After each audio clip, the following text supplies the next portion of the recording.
Hey guys, welcome to Real United, welcome to another video, and Real Valladolid 0, Barcelona 1. I'm sorry if you guys listen to any background music, there's nothing I can do, normally it's like this. I'll try to, keep talking consecutively so you guys will listen to that and probably touch something with the background music that I'm going to choose. But Barcelona 1, Valladolid 0, and I think that we've had the best and the worst week of football that we could have asked for in terms of like what we were able to see in this past couple of games. This week in the last 7 days we saw the game against Villarreal, where I think it was, I can say safely, the best game of the season, not only of the Setien era but the best game of the season. And we also watched one of the most annoying games to watch against Espanyol. We did get them relegated. It wasn't that much that was bad from Setien, that the Espanyol game was bad. It's just that the attitude from the Espanyol, from being, parking the bus when they obviously needed a win, it was kind of annoying, and breaking them down was a job. And I was wondering, what were we going to see against Valladolid? Were we going to see a Villarreal, or were we going to see an Espanyol? And would you like to know that we saw both? The first half, we saw the best of Barcelona, and in the second half, we watched the not so best of Barcelona. And alright, let's analyze the game because there's a lot of things to discuss. There was, experimenting here from Quique Setien. There was some dodgy decisions when making substitutions.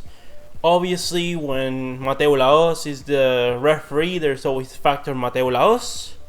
There was some VAR controversy. We're going to talk about that very soon. But alright, let's go with lineups and then we'll go ahead and talk about the game. Barcelona to go with Semedo and Ter Stegen, Nelson Semedo, Sergi Roberto, Gerard Piqué, Clement Lenglet and Jordi Alba in defense. A midfield trio of Sergio Busquets, Arturo Vidal and Ricky Puig. And up top we had Lionel Messi and Antoine Griezmann.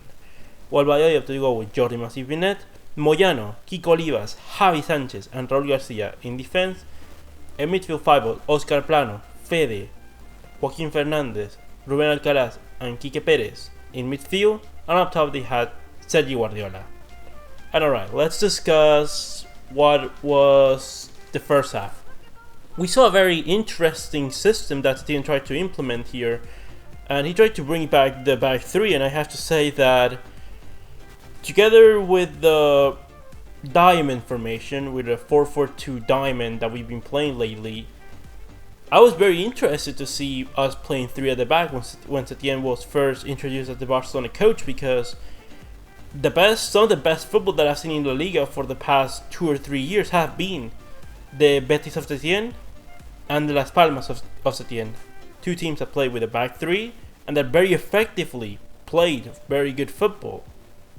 Like that Betis of Setien, we can remember last season of 2018, around, I want to say, the November-December period, where we faced them at the Camp Nou and they absolutely obliterated us. Like, it was some of the best football that I've seen a team like come to play at the Camp Nou against Barcelona, and I was very excited to see that. We saw that in the first couple of games with Barcelona, and then it disappeared.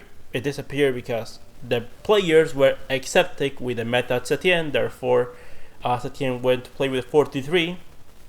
But now that La Liga has been pretty much lost, Real Madrid have 3 games remaining. They had to drop a few games, and it was going to be very difficult. So I think Setien just went ahead and experimented with something different, try new things, because we only have 2 more games of the La Liga season until the Champions League, and I think that it was very wise to try new things, and that's what he did. I thought that overall everyone played very well, pretty decently in the first half. Okay, Griezmann was a bit gone, as Griezmann normally is in a Barcelona shirt. He missed a chance that was criminal to make it 2-0, but if he was playing well, he can miss as much as he wants, because eventually they will go in. But that chance was a bit too criminal to miss. But anyways, Lionel Messi gives an assist to Arturo Vidal. Arturo Vidal launches a shot, and I believe that Arturo Vidal must be on what? 8 goals from about 10 shots on target, or 10 shots in period this season. Like, I think he has the highest conversion rate in all of Europe top 5 leagues. It's absolutely ridiculous. Arturo Vidal right now, he's always an asset. And I've criticized Arturo Vidal a bit, and I've seen a lot of criticism of Arturo Vidal in social media. Why Setien is playing Arturo Vidal? Why this? Why that? Well, there's a very simple explanation to that. Not only because he can add goals, and he arriving into the box is a danger always, but that he's kind of the bodyguard. Seeing as we have, first of all, Messi, who doesn't defend, and it's okay because we don't ask Messi to defend, and we normally have Suarez, which he doesn't defend either, and he kind of should. Then you have Arturo Vidal, with Setien trying to find his formation, trying to find his 11. Arturo Vidal is kind of the bodyguard, kind of the player that's there to, with the ball, he might be a hindrance from time to time, but off the ball, he does a lot of work, he runs a lot of yards, he presses us, he helps us press. The one thing that I can say that consistently, whether the game has been good or bad, is that Barcelona, for the most part, have improved a lot in the press with Setien, and that has a big part to do with Arturo Vidal, with the position of Arturo Vidal, and how he's been able to help us in the press. So, very positive things to get from the first half. We are playing at a really good speed, barely any chance to concede, and I think that's the advantage of playing with a back 3 than with a back 2 in the Barcelona formation. That is that we gave the wing backs a lot of depth down the wing, especially Semedo. Semedo in the first half had to be our best player. In the second half, it was Ter Stegen, but we'll talk about that a bit later. The back 3 helped us, not concede as many chances. Sergio Roberto in that role, and we saw a bit of that last season with Ernesto Valverde when he did go to a back 3 of pretty much trying to do that, where he would put like a midfielder, because when you play a back 3 with Barcelona, because we do have so much of the ball, it's okay to have a player that defensively it's fine, because Sergio Roberto defensively is a fine player. He can do a job there. He's not a specialist like Piqué or Lenglet, but he can do a job there. But definitely helping us play at the back, and I think that that's a role that maybe a player like Sergio Roberto, like even Rakitic, it could suit them fairly well if we're going to go into back 3. I don't know if having like 3 pure center backs in this system would work for us. I think having a kind of midfielder-ish player that's playing good at the back in this set of rotation would help us a lot more. I think that the center backs today were pretty fine. Alba, I was hoping to see a bit more of Jordi Alba, but I understand that when you choose one side more than the other, it's bound to happen. Although they did try to find Jordi Alba, unlike other games where it's just Jordi Alba, no Semedo at all, even if Semedo is running the hard yards.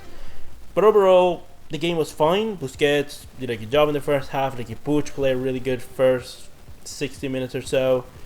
Messi was activated for the first half. For the second half, I don't know. I didn't see him at all. He needs to, I don't demand Messi to run a lot. I don't demand him to press, but I do expect Messi to be always focused, to be always alert to what's going on in the game. Like when the ball starts, going into the last third of the pitch, I expect Messi to get activated and start moving himself. Like it annoys me that Messi sometimes just seems to stand around, even when the ball is close to him and it's in the last third. That's where he should be moving. Like, it's okay if he doesn't press because he's old and he needs to save his energy. That's fine. But when the ball gets to that last third of the pitch, he needs to start activating himself. Today, I can safely say that in the last 20 minutes we were playing with only 9 men, because Suarez and Messi were nowhere to be seen. And that's, I think, where some criticism is going to come to the end in the game today, and that was switching Suarez for Griezmann at halftime and switching Rakitic later on for Ricky Puig. And I did understand that switching back to the 4-4-2 diamond with bringing in Rakitic for Ricky Puig, who it made us kind of worse, and bringing Suarez for Griezmann also made us kind of worse. First of all, Griezmann is not that he was doing much, so Suarez had the potential to do better. I am surprised that he did horrendously worse, but whatever. Enrique Puig, okay, like we're 1-0 up. They're coming at, they're gonna start coming at us eventually. So I understand having Rakitic in. Defensively worked a bit fine. Attacking wise, it completely messes up. But I understand, like I completely understand right now. Setien switching around, trying new things, just looking for what's gonna work. He at this moment in time only has 2 games to try to find a solution because the Champions League is coming about, and we need to find a solution. We still don't know if the back 3, if the 4-4 diamond, if the 4-3-3, the 4-4-2. Like we don't know what is the best parts possible. So if Setien is gonna be trying new things, I am not gonna be the one to criticize him about it. We did get worse, but fortunately we did win the game. It's gonna be still rough because Real Madrid have to draw one game and lose another one in order for them to bottle the leagues. And considering that they have to face Villarreal, Granada, I think, and one more I don't remember at this moment. Like it's not gonna be so easy for us to draw points. So at this moment, just focus on trying new things, of experimenting, of switching things around. And I think that's the most positive thing for us going forward. Now, let's talk about. Well, let me quickly talk about Ter Stegen, the best player overall of the game. Saved us again because he's the best goalkeeper in the world. I'm not gonna stop saying it. Don't have to repeat it. Let's talk about the refereeing because that was the dodgy thing in this game for sure. Alright, let's talk about Mateo Laos briefly because what I have to say, it was a Mateo Laos refereeing. For some decisions, he makes up yellow cards out of nothing, even makes yellow cards out of things that were not even fouls. Calls fouls for no reason. Like in the first half, I believe the first free kick that he conceded he conceded for Valladolid wasn't even probably a foul, and there you go. Let's call that. Yellow cards are non-existent. The VAR that I don't know what is there for because, if last game that we played against Espanyol, we got Ansu Fati and Paul Lozano sent off for, stepping on a player and, putting their boots, the laces through a player's, foot, then explain to me why Ruben Alcaraz wasn't sent off when he did that on Arturo Vidal. And if what we saw Celta against Granada, that penalty that Granada got against Celta was that player, I don't think even touched him, was gotten a penalty, and that was reviewed by VAR. And we saw the thing against Vinicius that was called a penalty because it was only a contact and he fell to the floor. That explained to me what happened between Kiko Olivas and Suarez wasn't a penalty because he misses the ball, he contacts on Suarez falls to the floor. It's not called a penalty.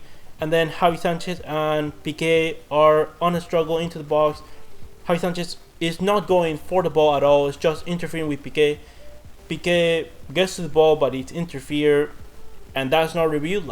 I'm not saying that I would call those things penalties, but I'm saying that by the metric that is being that's been for the bar that's been set for calling penalties and calling red cards, then we should have had a red card for Valladolid in this game, and we should have had at least one, but if not 2 penalties for Barcelona. I'm not here crying or saying that we are getting bad refereeing, although Mateo Laos pretty much bad refereeing, but overall is you need to be consistent with the things that you call. If you can't call here penalty for this game for one situation, and for this game not even review it, not even go to the board. I don't know if you guys saw it, and I'll probably, if I can, I'm gonna talk about it in a few days maybe if I remember. You guys remember me in the comment section about how in the Espanyol game to send off Ansu Fati, they did it kind of a show because you can clearly see that the thing that he's reviewing is just an image. When they start showing the actual video of Ansu Fati going with the cleat, the referee has already returned to the field. He only watched an image and he didn't even review the video. So what is the metric here to send a player off? I don't get it. I really don't get it. Like, VAR is not the problem. The problem is the people dealing with VAR. And I'm going to keep setting the example time and time again. The airplanes are great machines, are great motion interpretation. But if you have incompetent people driving planes, you're going to crash them all the time. And that's kind of what's happening with VR. VR is an amazing tool that is being used ineffectively by people that don't understand how to use it. But anyways, without saying that, leave me all your opinions in the comment section below. Comment, like and subscribe, and I'll see you next one, Blaugranas.